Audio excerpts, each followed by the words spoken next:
미니홈피로 국민 SNS 반열에 올랐던 싸이월드가 접속 불가 상태에 빠졌습니다. 아이디어는 시대를 앞서갔지만 회사 경영은 환경 변화조차 따라가지 못한 결과입니다.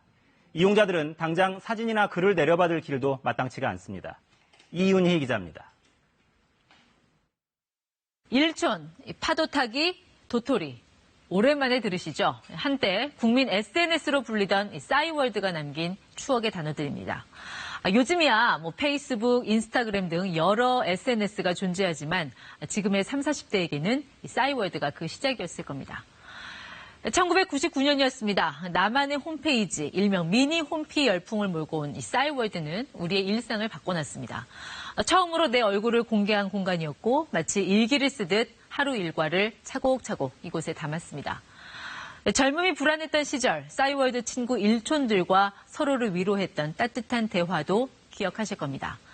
가상화폐의 원조격이라 할 수 있는 도토리는 당시 최고의 선물이기도 했죠. 이 도토리로 스킨, 즉 배경화면을 바꾸고 아바타, 일명 미니미를 꾸미던 깨알 같은 추억이 남아있습니다. 벽지를 사고 음악을 깔고 그 미니미를 대문 앞에 세우는 거지. 한때 회원수 3천만 명을 거느리던 싸이월드가 지금 접속을 해보면 계속 먹통입니다. 현재 인터넷에 싸이월드 주소를 입력하면 이렇게 오류가 뜹니다. 문을 닫는다는 사전 공지도 없었습니다. 홈페이지가 다시 열리지 않는다면 이용자가 저장한 글과 사진을 모두 날리게 되는 상황입니다. 소중한 옛 추억과 준비 없이 이별하게 된 이용자들은 당혹스럽습니다. 추억 친구가 사라지는 느낌이다라면서 도토리는 가져가도 사진은 돌려달라. 최소한 백업이라도 하게 해달라는 호소가 이어집니다. 요즘엔 거의 모든 사람이 SNS 하면 바로 페이스북을 떠올리지만 싸이월드의 미니 홈피와 기본 개념에서는 별 차이가 없습니다. 굳이 원조를 따지자면 이 싸이월드가 먼저였습니다. 싸이월드는 1999년 카이스트 테크노 경영대학원 창업 동아리에서 탄생했습니다. 이 마크 저커버그가 하버드생만의 SNS로 페이스북을 시작한 것보다 3년이나 빨랐습니다. 2007년 CNN이 한국을 미국의 페이스북보다 먼저 싸이월드가 등장한 정보기술 강국으로 소개한 적도 있습니다. 하지만 이후 전개 양상은 달랐습니다. 싸이월드 시장은 한국에 국한됐던 반면 이 페이스북은 영어를 기반으로 거의 전 세계를 시장으로 사세를 확산했습니다.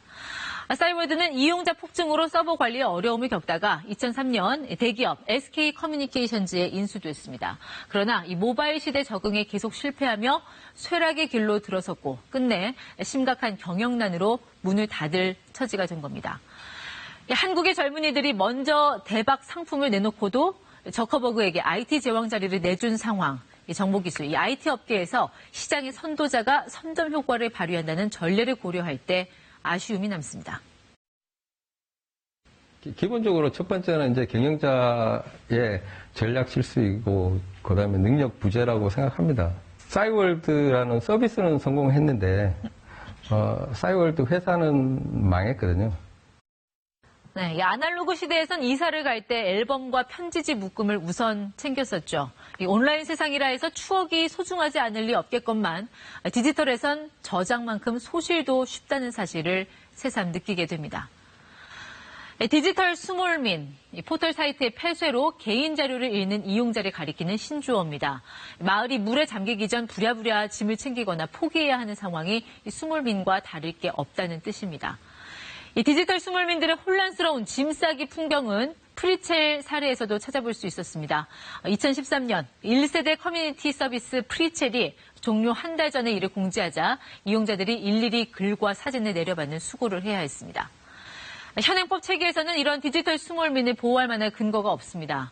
대부분의 포털 사이트는 이용 약관 등에서 이 서비스 종료 30일에서 60일 전에 개인 게시물 삭제를 통보한다고 정하고 있을 뿐입니다. 전자우편이나 블로그 등이 대부분 무료 서비스인 탓에 구체적인 계약 기간 등도 명시되지 않습니다.